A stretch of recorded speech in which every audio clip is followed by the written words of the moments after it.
एक ठंडी रात, भारत की सीमा से सैकड़ों किलोमीटर दूर एक ऐसा संदेश इंटरसेप्ट किया गया जिसने दिल्ली के सबसे सुरक्षित कमरों में बैठे अफसरों की नींद उड़ा दी। संदेश छोटा था, लेकिन उसके शब्द डरावने थे। डिवाइस तैयार है, लक्ष्य तय है, समय जल्द ही। उस रात किसी को नहीं पता था कि ये डिवाइस क्या है, लेकिन अगले 48 घंटों में जो खुलासा हुआ, उसने भारत को इतिहास के सबसे बड़े खतरे के सामने खड़ा कर दिया। एक संभावित न्यूक्लियर आपदा। और फिर शुरू हुआ एक ऐसा ऑपरेशन जिसे आज भी आधिकारिक तौर पर स्वीकार नहीं किया गया। एक ऐसा मिशन जिसने शायद भारत को विनाश से बचा लिया। भारत की खुफिया agency research and analysis wing हमेशा से ही दुश्मन देशों की गतिविधियों पर नजर रखती आई है, लेकिन उस दिन जो सिग्नल मिला वो अलग था। ये कोई साधारण बातचीत नहीं थी, ये एक कोडेड मैसेज था जो बार बार डिवाइस, शिपमेंट और ट्रांसफर जैसे शब्दों का इस्तेमाल कर रहा था। रॉ के साइबर और सिग्नल इंटेलिजेंस यूनिट ने तुरंत इसे डिकोड करना शुरू किया। जैसे जैसे कोड खुलता गया, तस्वीर साफ होती गई और साथ ही डर भी बढ़ता गया। ये कोई सामान्य हथियार नहीं था, ये रेडियो एक्टिव मटीरियल से जुड़ा एक प्लान था। जांच में सामने आया कि एक आतंकी संगठन जो पहले भी भारत में हमले कर चुका था, इस बार कुछ अलग करने की तैयारी में था।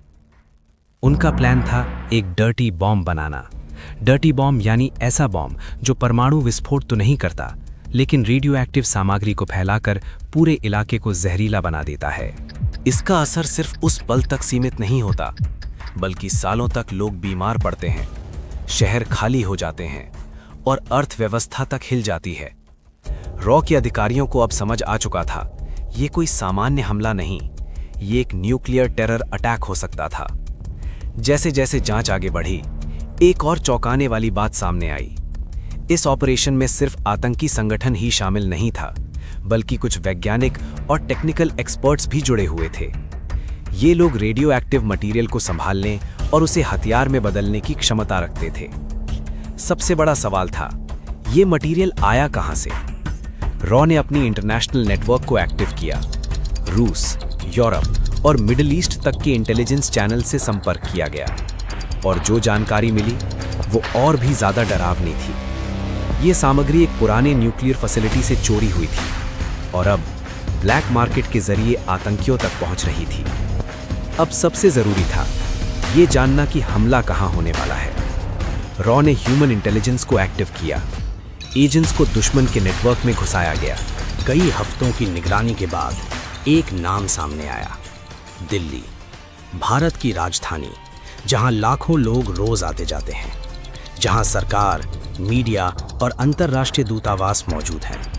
अगर वहां रेडियो एक्टिव हमला होता तो उसका असर सिर्फ भारत तक सीमित नहीं रहता, बल्कि पूरी दुनिया में दहशत फैल जाती। इस मिशन का सबसे अहम हिस्सा था एक अंडरकवर एजेंट। रॉ का ये एजेंट महीनों से दुश्मन के नेटवर्क में घुसा हुआ था। उसने अपनी पहचान बदल ली थी, अपनी जिंदगी तक दांव पर लगा दी थी। उसने जो जानकारी भेजी वो इस ऑपरेशन का टर्निंग पॉइंट साबित हुई। उसने बताया, रेडियो एक्टिव सामग्री को छोटे छोटे हिस्सों में भारत में लाया जा रहा है ताकि किसी को शक ना हो, और फिर उन्हें एक जगह इकट्ठा करके डर्टी बॉम्ब बनाया जाएगा। अब स्थिति बेहद गंभीर थी।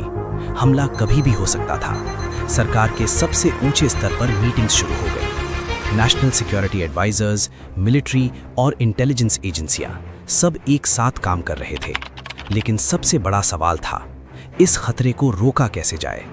अगर सीधे एक्शन लिया जाता तो दुश्मन सतर्क हो जाता, अगर इंतजार किया जाता तो हमला हो सकता था। ये एक ऐसा खेल था जहां हर कदम बहुत सोच समझ कर उठाना था।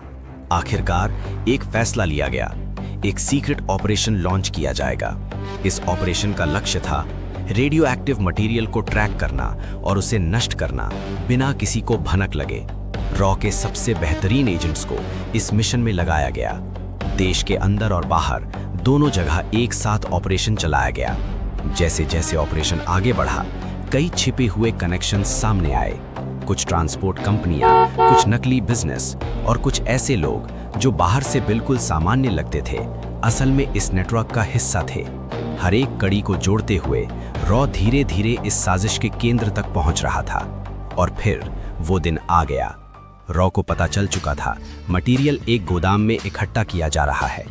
ये गोदाम शहर के बाहरी इलाके में था, जहां ज़्यादा आवाजाही नहीं होती थी। लेकिन समस्या ये थी, अगर वहां सीधे हमला किया जाता तो रेडियो एक्टिव रिसाव हो सकता था, जिससे हजारों लोग प्रभावित हो सकते थे। रॉ ने एक अलग रास्ता चुना। उन्होंने सीधे हमला करने के बजाय नेटवर्क को अंदर से तोड़ने का फैसला किया। एजेंट्स ने सप्लाई चेन को बाधित किया, कुछ लोगों को चुपचाप गिरफ्तार किया और कुछ को ट्रैक किया। धीरे धीरे पूरा ऑपरेशन कमजोर पड़ने लगा। अंत में एक सीमित और सटीक ऑपरेशन किया गया। स्पेशल यूनिट्स ने गोदाम को घेरा और बिना किसी बड़े विस्फोट के रेडियो एक्टिव सामग्री को सुरक्षित कर लिया। ये एक बेहद जोखिम भरा ऑपरेशन था, लेकिन इसे इतनी सावधानी से अंजाम दिया गया कि कोई बड़ा नुकसान नहीं हुआ। ये मिशन सफल रहा। भारत एक बड़े खतरे से बच गया। लेकिन ये कहानी कभी आधिकारिक तौर पर सामने नहीं आई, क्योंकि ऐसे ऑपरेशंस अक्सर गुप्त ही रखे जाते हैं। आज जब हम सुरक्षित हैं, तो शायद हमें अंदाजा भी नहीं होता कि कितने खतरे हर दिन टाले जाते हैं। कितने लोग अपनी पहचान छुपाकर, अपनी जान जोखिम में डालकर देश की रक्षा करते हैं। ये कहानी सिर्फ एक ऑपरेशन की नहीं, बल्कि उन अनजान नायकों की है जो छाया में रहकर देश को रोशनी में रखते हैं। कभी-कभी सबसे बड़ी जीत वो होती है जिसके बारे में दुनिया को कभी पता ही नहीं चलता। दोस्तों, आपको वीडियो पसंद आई तो लाइक करें, शेयर करें और ऐसे ही इंटरेस्टिंग वीडियोस देखने के लिए चैनल को सब्सक्राइब करना ना भूलें।